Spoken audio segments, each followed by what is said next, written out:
ఇచ్చేసినటువంటి గ్రామ పెద్దలకు అదేవిధంగా స్థానిక స్కూల్ ఉపాధ్యాయురాలకు పిల్లలకి అందరూ కూడా ప్రత్యేకంగా ధన్యవాదాలు చెప్తా ఉన్నాము. ఈ దేశంలో బాబాసాహెబ్ అంబేద్కర్ అనేవాడు పుట్టకపో ఉంటే ప్రజలు సమానమైన హక్కులు పొంది ఉండేవారు కాదు. మన దురదృష్టవశాత్తు బాబాసాహెబ్ అంబేద్కర్ ఒక దళిత వాళ్ళలో పుట్టడం వలన ఈ దేశంలో కొంతమంది ఆయన్ని కేవలం ఒక జాతికి చెందిన వాడిగా చిత్రీకరించినటువంటి కుట్ర దాగి ఉంది. వాస్తవానికి బాబాసాహెబ్ అంబేద్కర్ అనేవాడు ఒక జాతికి చెందినవాడు కాదు, ఈ యావత్ భారతదేశ జాతి సూత్తని ఈ సందర్భంగా తెలియజేస్తా ఉన్నాము. ఆయన ఒక గొప్ప మేధావి. ఈ మాట నేను చెప్పలేదు, సాక్షాత్తు ఐక్యరాజ్య సమితి ఆయన యొక్క జయంతిని ప్రపంచ వరల్డ్ నాలెడ్జ్ డేగా డిక్లేర్ చేసిందంటే అది మేధస్సు ఏందో మనకు తెలుస్తూ ఉంది.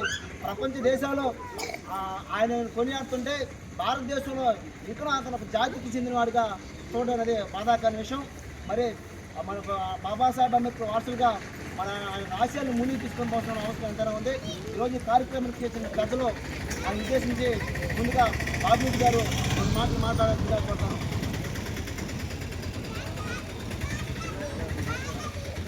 పెద్దలు సురేష్ రెడ్డి గారు ఆయన ముందు రెండు మాటలు మాట్లాడతారు.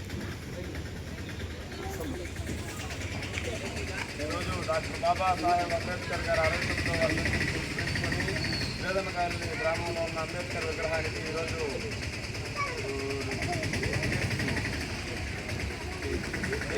అధ్యక్షుడు రమాయ్ ప్రభాకర్ అలాగే రమాయ్ వెంకయ్య ఆధ్వర్యంలో ఈరోజు మేము అంబేద్కర్ గారికి నివాళులర్పించడం జరిగింది. అంబేద్కర్ అంటే ఆ రోజుల్లో విద్య అందరికీ అందుబాటులో లేని రోజుల్లో ఒక దళిత వర్గాలను జన్మించి అతను చదువులు అనేది ఆయుధంగా మార్చుకొని మన దేశాన్నే గర్వించదగిన విధంగా రాజ్యాంగాన్ని కాన్స్టిట్యూషనల్ ఆఫ్ లాని మన దేశాన్ని ఈరోజు విద్య అందరికీ అందుబాటులో ఉన్న సమయంలో ఈరోజు పలుగు పడగల వర్గానికి ప్రోత్సహించాలి. ఈరోజు ఒక అస్త్రం అనేటువంటి ఆయుధం అనేటువంటి విద్య అనే అస్త్రాన్ని ఈరోజు మీ అందరికీ అందించారు.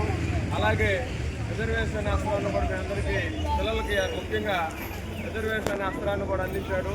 దాన్ని వినియోగించుకొని పిల్లలంతా బాగా చదువుకొని అంబేద్కర్ ఉన్నత ఆశయాలు సాధించవలసిన ఆశయ సాధనలో మీరందరూ ముందుకు సాగాలని మనస్ఫూర్తిగా కోరుకుంటూ ఉంటారు.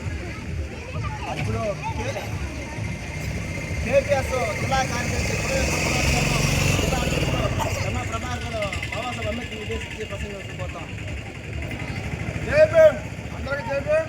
ఈరోజు బాబాసాహెబ్ అంబేద్కర్ గారు 69వ వర్ధంతి సందర్భంగా మనందరం కూడా ఆయన విగ్రహం దగ్గర అందరం చేరి ఈరోజు నివాళులర్పించుకోవడం చాలా ఆనందంగా ఉంది.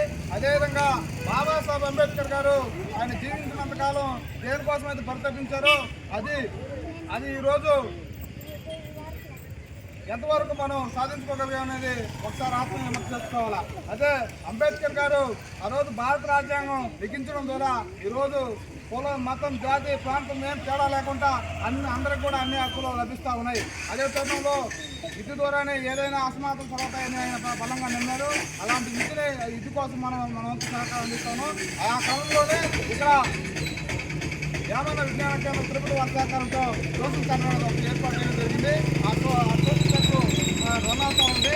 అయితే మనలోని కొంత వ్యక్తులు ఫిర్యాదు చేయడం వల్ల ఆ కోచింగ్ సెంటర్ అర్థాంతరంగా ఆగిపోయింది. ఎంఈఓ గారు ప్రైవేట్ వ్యక్తులకి ఇవ్వద్దని చెప్తా ఉన్నారు. అదేవిధంగా ఇక్కడ లోపల ఉండే వాళ్ళే మన హెచ్ఎంకి కంప్లైంట్ ఇచ్చారంట, యూరిన్ పాస్ చేస్తాం పిల్లలు అనేసి. ఈ రకరకాల లేనిపోయినతో పిల్లలు ఈరోజు వాళ్ళతో ఇదితో ఆట ఆడుకుంటా ఉన్నారు. పిల్లలకి చదువుని దూరం చేసే కుట్ర జరుగుతూ ఉంది. ఎందుకు ఈ విధంగా చేస్తున్నారో దీని గురించి మేము ఇప్పుడే ఎంఈఓ గారిని కలుస్తాం, అవసరం ఈఓని కలుస్తాం. అవసరమైతే విద్యాశాఖ మంత్రి లోకేష్ కూడా ఎంత పదం సమర్పించడానికి సిద్ధంగా ఉన్నాం. ఎందుకు ఈ విధంగా పిల్లల భవిష్యత్తుని తన కూర్చొని చెట్టుని తన నరుకున్నట్టు ఈరోజు మన పిల్లల భవిష్యత్తు మనమే సర్వనాశనం చేసుకునే విధంగా మనం ఈరోజు చేస్తూ ఉన్నారు. ఇది ఎంతవరకు మంచి పరిణామం అనేది కూడా మీరు ఆత్మవిమర్శ చేసుకోండి. దయచేసి ఇలాంటి దొంగచాటు పనులు అంటే ఆపుకోండి. వీటి వల్ల మన పిల్లల భవిష్యత్తు నాశనం అవుతూ ఉంది. అదేవిధంగా ఈ ట్యాంక్ కట్టి 10-15 సంవత్సరాలు అయితే ఈ ట్యాంక్ మొత్తం కూడా శిథిలావస్థకు గురైతే వాటర్ అన్ని కూడా పనికి రాకుండా ఉంటే దానికి మేము కంప్లైంట్ ఇస్తే కంప్లైంట్ ఇస్తే ఆ వెంటనే కూడా దాన్ని ఏర్పాటు చేయడం జరిగింది ఇరిగేషన్ డిపార్ట్మెంట్. ఇందుకు కూడా మేము పార్టీలతో విధంగా ఈరోజు బాబాని పిలిచాం, అదేవిధంగా ఎస్ఆర్ఎస్ గారిని పిలిచాం, అందరినీ పిలిచాం. అందరినీ పిలిచి ఆ పార్టీ విధంగా ఆ రోజు బాబా సాహెబ్ గారు అర్థం కల్పించారు. వాటి కూడా మనకు మనం విద్యా అభివృద్ధి ఈ కార్యక్రమం ఏర్పాటు చేస్తున్నాం. అందరికీ జై భీమ్. జై భీమ్.